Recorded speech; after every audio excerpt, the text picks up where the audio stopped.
They're moving quickly to salvage pineapples near Yeppoon. But growers are helpless to save it all. That there's sunburnt like that. The fruit's that soft. You can just put your fingers through it. Cole and Nathan Stevens are facing staggering losses. What's it like to see your fruit like this, Cole? Oh, it's absolutely devastating.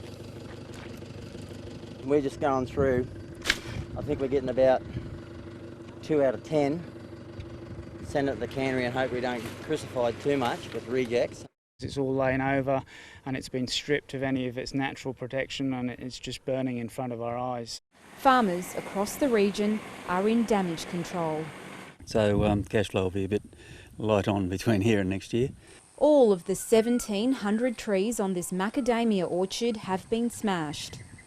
Oh, it's devastating. After seeing what was on the trees and how good the trees were looking, and getting all set up ready for the year, and you lose it in 6 hours, basically. Errol Vass had big plans to pass the business on to his daughter. Because he's got some massive decisions to make about his future, and for him to have to do that, it's heartbreaking.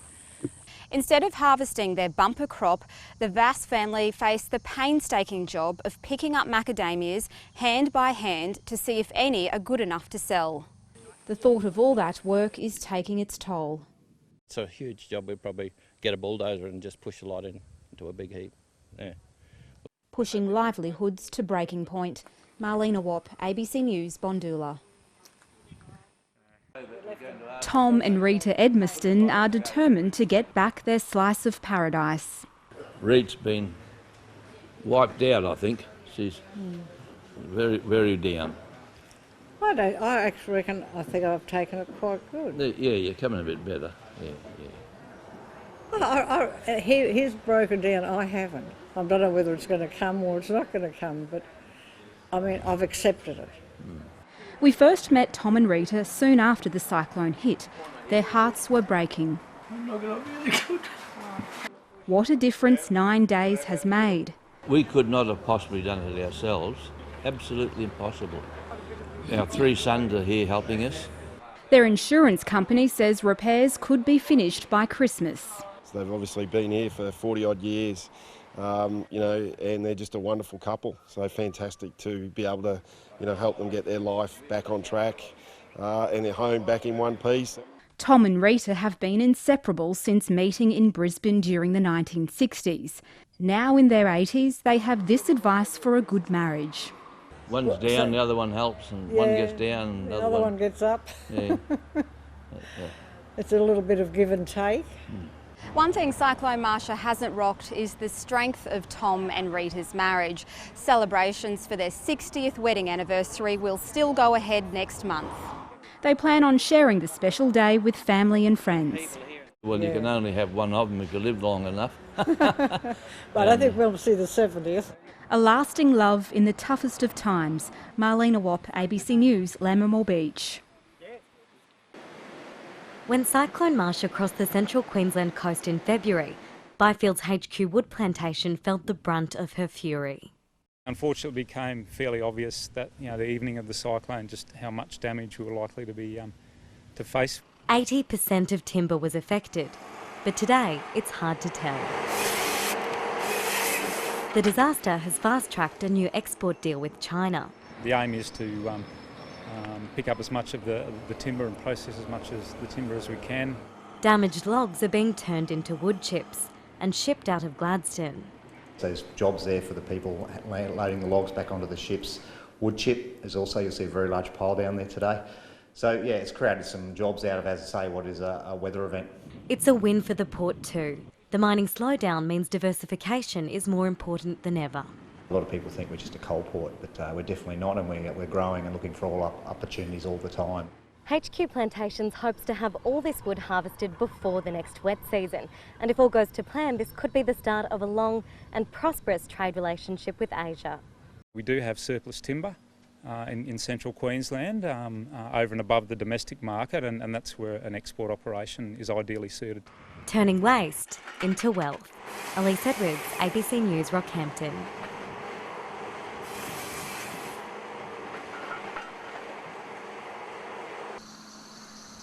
Bandana Station is tucked beneath the Carnarvon Ranges in central Queensland. It's 250 kilometres from a major town, but there's no escaping the morning rush. Jack, what did you want on your bread, mate? Do you want peanut butter and honey?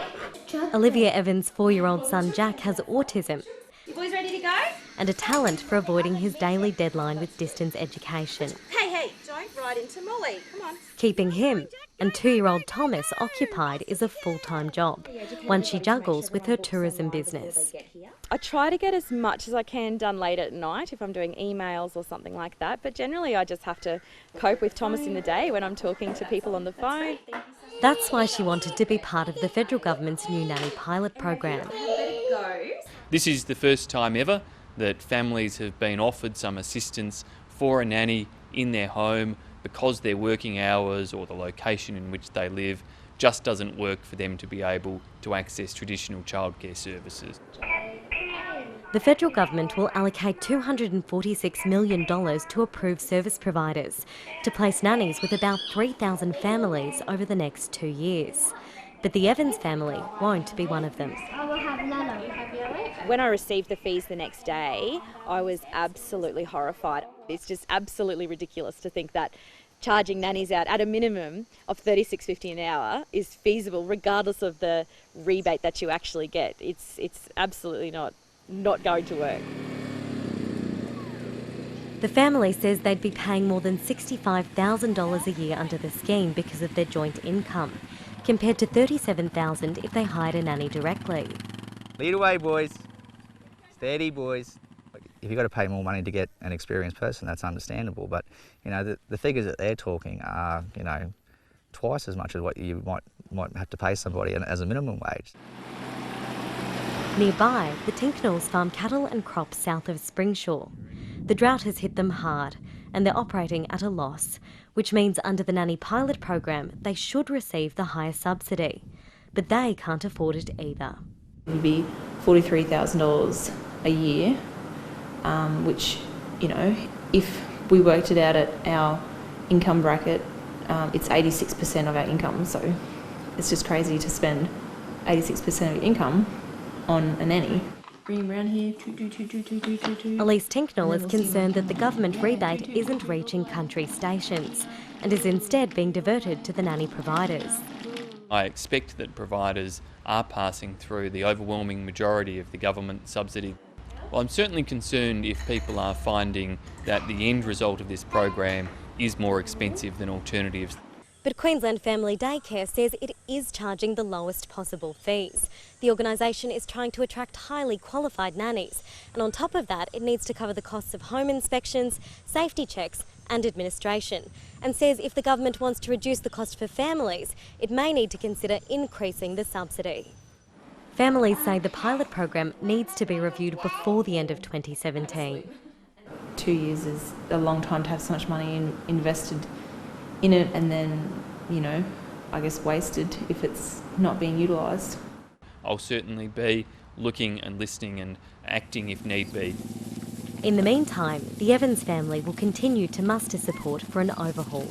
Elise Edwards, ABC News, Carnarvon.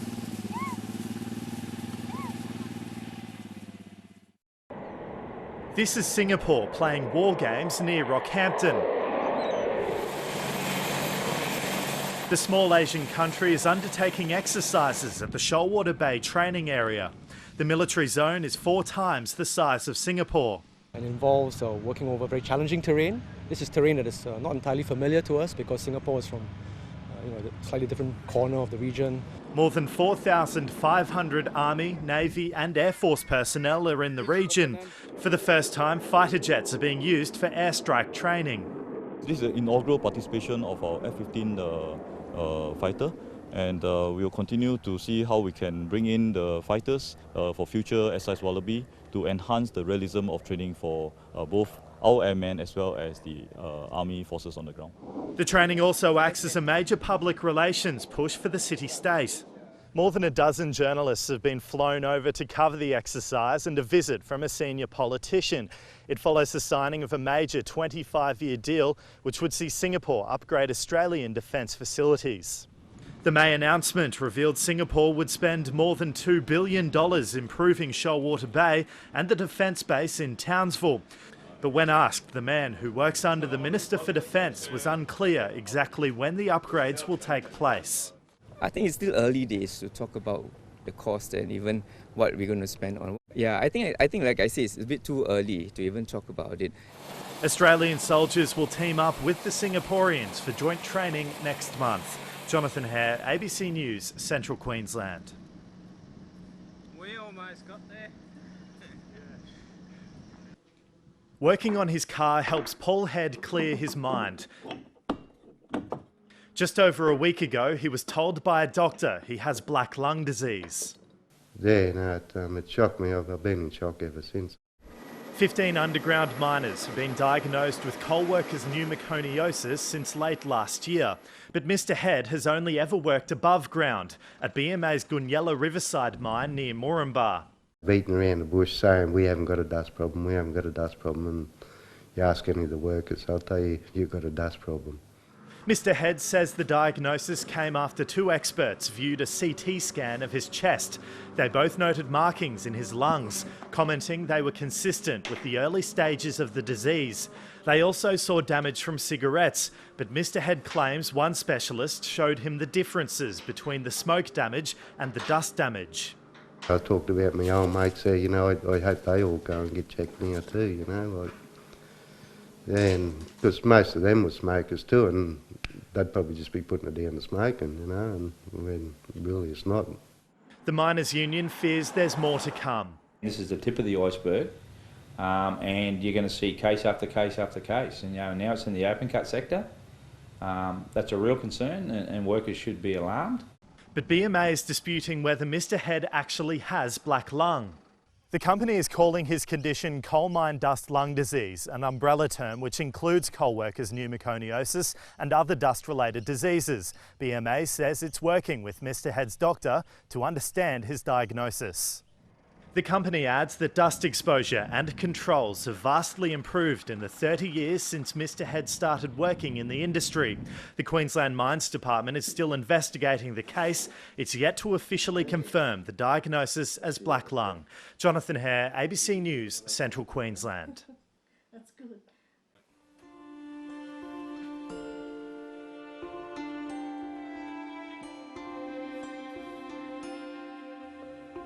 I think anyone that loses a child has a devastating effect that will never leave you, and anyone out there that's lost a child knows that. Your kids don't go to work and they'll come home, It's not. I still can't fathom it, to be honest.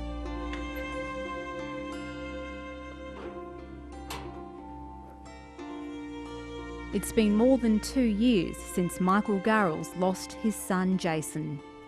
Yeah, he was just a nice, decent young bush boy, really. Jason Garrels was working on a construction site in Clermont when he was electrocuted after the power was turned on without his knowledge. But his family and the community say they still don't fully understand what went wrong. An inquest will confirm what people have done that led to the decisions individuals made that led to Jason's death. Majority of people in town that know the Garrels families, for them, we want to find out how it happened, why it happened, and how you can prevent it.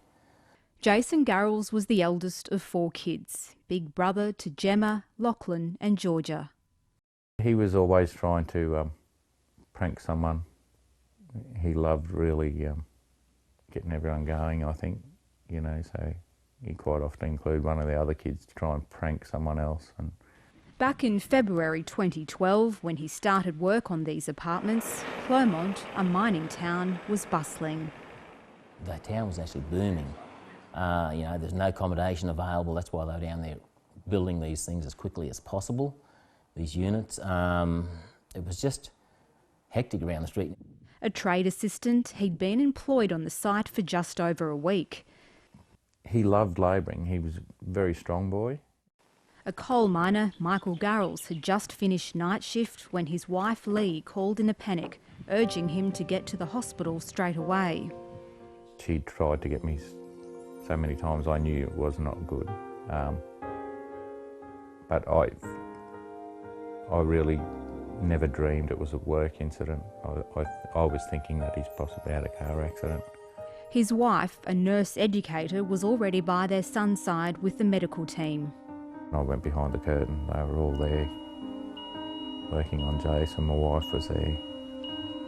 And yeah, I never want to see that look again, ever. They did that they worked for over an hour, as far from memory. And yeah, there was no getting him back. He was gone. Jason Garrels was 20 years old. When I was left alone with Jason after he was pronounced dead, I promised him then that anything that was wrong and anyone that needed to answer for this were going to. As much as the Garrels loved living in Clermont, they found it too painful to stay here after Jason's death, so they decided to pack up their things and move to Gympie. Michael Garrels now commutes to the mines. Safe Work Queensland and the Electrical Safety Office investigated Jason Garrels' electrocution. His employer, building company Daytona Trading, and the electrical contractor Coldspark were both charged with failing to discharge an electrical safety obligation. Someone wanted power somewhere, so why not put a generator if it was going to be a dangerous thing? Why not put a generator? And to me, that's as easy as it is. Coldspark director Nathan Day pleaded guilty in the Mackay Magistrates Court last year, was fined $3,000 and had his electrical licence suspended for 2 years. She gave the company a $90,000 fine and 2 years to pay, which I think is far too generous. Michael Garrels is now waiting for the outcome of court proceedings against builder Daytona Trading. The company's lawyer says it's remorseful and wants the matter dealt with as soon as possible to clear the company's name. My wife was telling me, it was on the way back from the hospital actually. She said, you noticed Jason limping? And I said, yeah, I did see on Friday. I saw him limping around. And she said, he got an electric shock. And I said, what do you mean he got electric shock? And she said, well, I asked him why he was limping, and he said, oh, I got a boot. And he said, well, I was walking past an extension lead and it booted me. The company denies that ever happened. Daytona is not aware of Jason Garrels limping a week before his death and denies that he received an earlier electric shock at work. It certainly was not brought to Daytona's knowledge. Michael Garrels says he visited the construction site after his son's death and was concerned by what he saw. I reported scaffolding that had no railing on it, that I knew at the height it was meant to have railing. The Office of Fair and Safe Work has confirmed it investigated the issue and put Daytona Trading on notice to improve edge protection, housekeeping and management plans. Since then, Michael Garrels has had the state's politicians in his sights, running a campaign for an immediate coronial inquest into his son's death. I want to make sure what happens right, and that if there's findings to be made out of this, I don't want another Jason dead. At the moment, that's not legally possible because of a section in the Coroners Act that prohibits an inquest at the same time as criminal proceedings. Senior law lecturer Fiona McDonald says the Act is designed to ensure the proceedings are fair, but acknowledges it can be frustrating for families. They feel that the needs of or the rights of the accused are given priority over the sort of needs of victims and or their families to find out essentially what happened to result in the death of their loved one or the injury of their loved one, and potentially for the coroner to create recommendations as to which hopefully would prevent this happening to somebody else's child. I've had to teach myself the computer so I could read up on acts and write emails. I've contacted every cabinet minister with our plight when we launched the petition against Section 29. Michael Garrell says more than 10,000 people have signed online and paper petitions calling for the Act to be changed. Michael comes over quite regularly. We sit down, we out in front, have a cup of coffee and we go through what's happening, and he updates me and fills me what's in. You know, you take your hat off to the family, you know, for wanting to get justice for, you know, Jason, and to try and get the laws pinned down so that if it happens again, there's a quick response.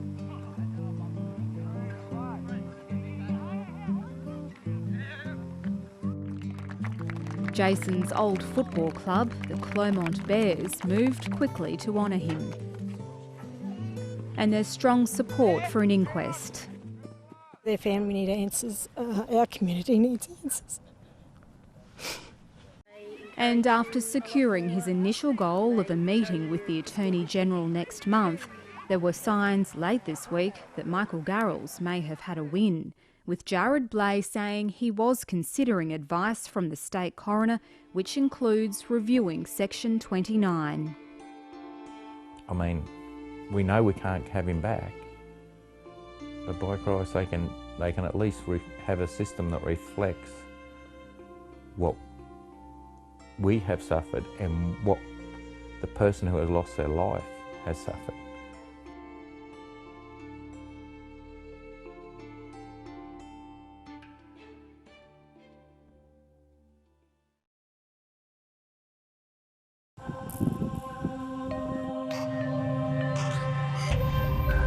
They're on night watch.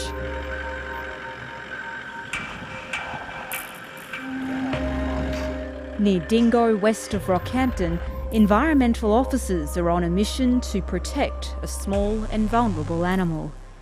It takes a trained eye, perseverance and the right equipment to find them. What you got, J.A.? Yeah, Graham, got another female nailtail, 45 metres on the right-hand side there. Conservation officers Graham Hempson and John Augustin are veterans of the chase. It's 50 metres on the right-hand side. Let's move it. Yeah. The bridled nail-tail wallaby is only known to live in the wild at Taunton National Park. If we did nothing here, it's certainly not beyond the imagination that the species at Taunton would simply go extinct. One of the main reasons they're under threat lives here too. We can also come out at night and try and target their predators, particularly cats. Cats are also nocturnal, obviously hunting the nailtails at night and other things at night. This nailtail was an easy target, unaware it was being hunted until the feral cat struck. It's ironic that the first time we've actually got a nailtail in that area, it's getting hoovered up by a cat straight away. These images were captured by cameras set up throughout the national park, and alongside them are a variety of feral cat traps.